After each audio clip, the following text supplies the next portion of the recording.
here to your school for you to see this morning so we can learn some things about it. So, we're going to talk about body coverings today. So, as humans, our body coverings, a lot of it is clothing, isn't it? We put on all different clothes and you all have on different clothes. But I want you to take your arm and I want you to use those eyes and look at your arm and think. And I want you to be a scientist with me. What do you see on your arm? Raise your hand if you can tell me what you see. You see skin. Give me thumbs up if you see skin on your arm. I see skin on my arm. See anything else? Raise your hand. You see anything else? Look close. Do you see a freckle? There's some little, sometimes we have little sores on our body, don't we? What else do you see? I see hair. You see hair? I do too. It's really short and thin and it's not very thick, is it? Well, that hair on our body makes us a mammal. You are animals and you fit into the group of mammals. So we're going to look at a mammal today that will have a body covering like hair or fur. Now, when we look at this, and what would you call this covering? Is it hair or fur or feathers? It's fur, isn't it? And we can see that it's fur because it's really, really thick. It's way thicker than what's on our arm, isn't it? And it's also a vest. And it's also what? A vest? Oh yes, sometimes people will make these into a vest. Well, fur is on animals' bodies to keep them protected and to keep them warm. That's probably why we as humans, we would have even fur on our body or hair on our body. So we put clothes on. Oh, my arm feels warmer now when I cover it with clothing. But animals don't have to. So the first animal I'm going to bring out for you is an animal that does have fur on their body, but it's going to look different to you. And we're going to even have a different name for it. So are you ready to be real slow and quiet? Real slow and then walk out here. Remember to look with your eyes and look at her body covering. It looks bulky, doesn't it? And can you notice that I am wearing gloves? Because, oh, she's going to get real friendly with you guys. She's going to get out of her protective stance and look at you a little bit.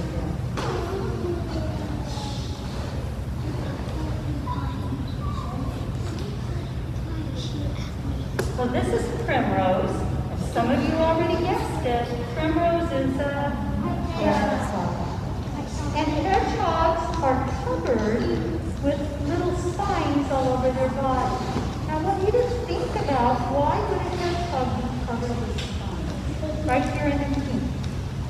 Why is she covered with spines? Because she makes her protected. She makes what? Protected from the bad animals. It protects her from animals that may want to eat her. And so if you can see, Primrose's belly, and I'll try to, she's not going to let us see it. She doesn't participate that way. She's not. She has a very soft, nice fur on her belly, but all around, on her back and on her sides, are these spiny, prickly types of fur that do keep her warm, but they also keep her protected. And if she is sharp, and you can see what am I wearing when I'm handling her. And they're well, she can't release her spines like a porcupine can, but they would hurt. It doesn't feel good, and I prefer to have gloves on. Now, did you notice how she rolls herself up into a ball? Well, she does that to protect that soft belly. She can just make herself look like a prickly, spiny little rock almost. And so when an animal is hungry and wants to grab a bite to eat, they look at her and they think, no, don't think so. That's going to hurt going down. And so they just go on and leave her alone.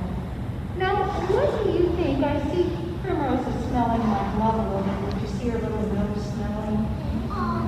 She's probably looking around with something to eat. Now, what do you suppose a hedgehog like Primrose might eat?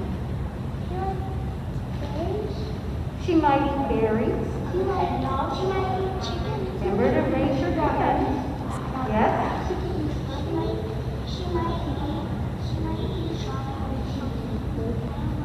She might eat some berries. Yes? Eat rocks. Well, you know, there are some animals that do eat rocks. Birds do to help them mash up their food. But hedgehogs wouldn't. But that's a really good answer. And it, well, we're going to I'm going to teach her a big word right now, okay? We're going to call her an omnivore. Would everybody say that word? Omnivore. Now, an omnivore, hello, big nose. I'm going to see if I can get you to turn around your dark little face. She's looking up at me like I thought you were She would eat maybe berries, which means she might eat plants, but she's also going to eat meat a little bit, and that meat might come in the form of a worm or a bug, a cricket. So she eats both of those. Actually, hedgehogs don't live here in our country. You couldn't go out in the wild and find a hedgehog. So you'd have to travel to Africa. She's actually a native of Africa. Or Europe also has hedgehogs. And if you're a gardener, they love to eat hedgehogs in their garden because they eat about a third of their body weight in one night in bugs. And you know, if you garden, bugs can really be your enemy because they eat your plants. And so the gardeners like to keep a hedgehog in their garden because it's just a great way to help their plants grow. I'll slowly down it and she looks very carefully at this animal's feathers and look at the colors.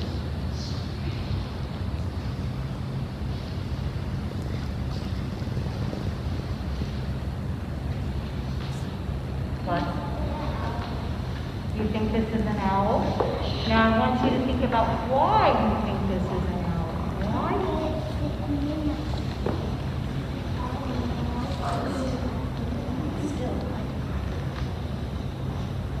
You all are doing so well, sitting still and watching with your eyes. I'm going to try to turn this way. Now this is the young man on the front row. This is an owl. And this owl, you're out on the playground and you keep your eyes open, scientists, you may see one of these because they live here in our city. But I'm going to tell you he's really hard to see and I'm going to turn his back to you. I want you to look at his feathers very, very carefully. See his body covering is very different than ours. Does that remind you of anything you see outside? Does it look like something else that's not an owl? Look at how the feathers are colored. Does that remind you of anything you might see outside? Dirt. It looks like dirt, doesn't it? It kind of looks like dirt. Is there anything else? Oh, I heard somebody say it. It looks like a tree. The trunk of the tree, because where do owls live? They live in trees, and he is able, because of his coloring, he can land on a branch and basically just blend in. We call that camouflaging. He can blend in and disappear. I am 64 years old, and I've tried my whole life to see a screech owl in the wild, and I never have. And I've tried and tried and tried to do it because they're really hard to see. Now, sometimes when I get Ochio out and I show him, he's so small, we think maybe he's a baby. But he's not. You guys want to guess how old Ochio is?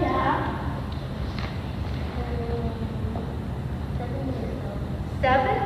That's a good guess, but not quite. How old do you think Ocho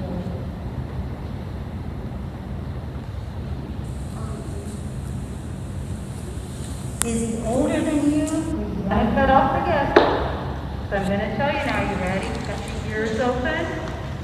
Ocho is at least 14 years old. What? Yes, I mean, he's like an old man, isn't he? He's really old and he's fully grown. He's as big as he's going to get. The screech owls are very small. He's so small, and sometimes we think size tells us the age of something, but we need to be careful with that. Here in the blue, light, and here's another big word in kindergarten. That means they're nocturnal. And actually, screech owls are even another big word. Are you ready for this? They're crepuscular. Can you guys say crepuscular? Crepuscular means they like to come out in that twilight time when it's between light and completely dark, which is my favorite time of day. I think I'm crepuscular. Are you crepuscular? Do you like that time of day too? That's when they like to do their best hunting. And screech owls are one of those kinds of hunters that they don't fly around and look for things. They like to sit up in a tree and wait. And they'll sit in a tree and they'll wait and they'll watch and they'll watch and they'll watch, and then maybe something will come along and they'll swoop down and grab it and eat it. Screech owls eat about 250 different kinds of things. They have a very, very wide appetite. Does it eat people? They eat everything from a little mouse to a minnow. They would even go into a river and catch a little minnow if they could get it. So I want you to look at what that covering looks like on an animal's body. It's not soft like fur, and it's not soft like feathers. And so what is the covering on the body? But think about what I'm asking you. There's scales, and the scale are each one of these little pieces that fit together like a puzzle. So their whole body would be covered with all these different kinds of scales. And so I'm going to take this skin out because we know they do have belly skin. Oh, that was the next. You must be reading my feathers. Your feathers would be birds. So what kind of an animal would have scales on their body? We already know snake, but there's others. A turtle would be another one. A lizard would be another one. Goldfish do have scales. I'm glad you brought that up. They do have scales. But they're a fish, and that makes them a little bit different that we can talk about that because most reptiles live on the land and fish live on the land. No. Where do they have to live? They have to stay on the water because of the way they breathe. Then I want you to look at his scales and how pretty they are. This is Buddy. Diddy wink at you. This is Buddy, and Buddy is a blue-tongued skink. Now, here in Missouri, we won't find buddies here. We won't find blue-tongued skink. You would have to travel all the way to Australia to see one of these. But we do have blue-tailed skinks in Missouri, and you might see that.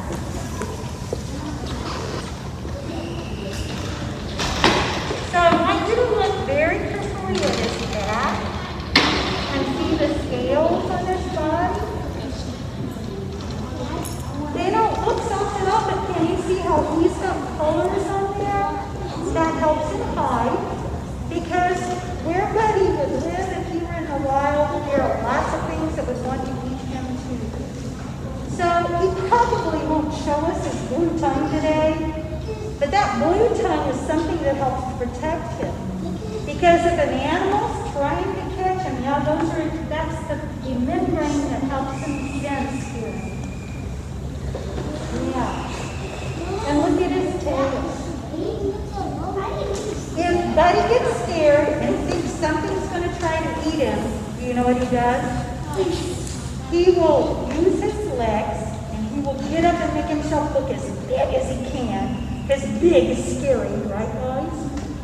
And then he opens his mouth and he sticks out his blue tongue. And animals don't expect something like that to happen, and that kind of startles them. Now, it wouldn't really do any damage to an animal, but it's enough to scare them that it gives Buddy time to run away and hide somewhere and could save his life, so he uses it.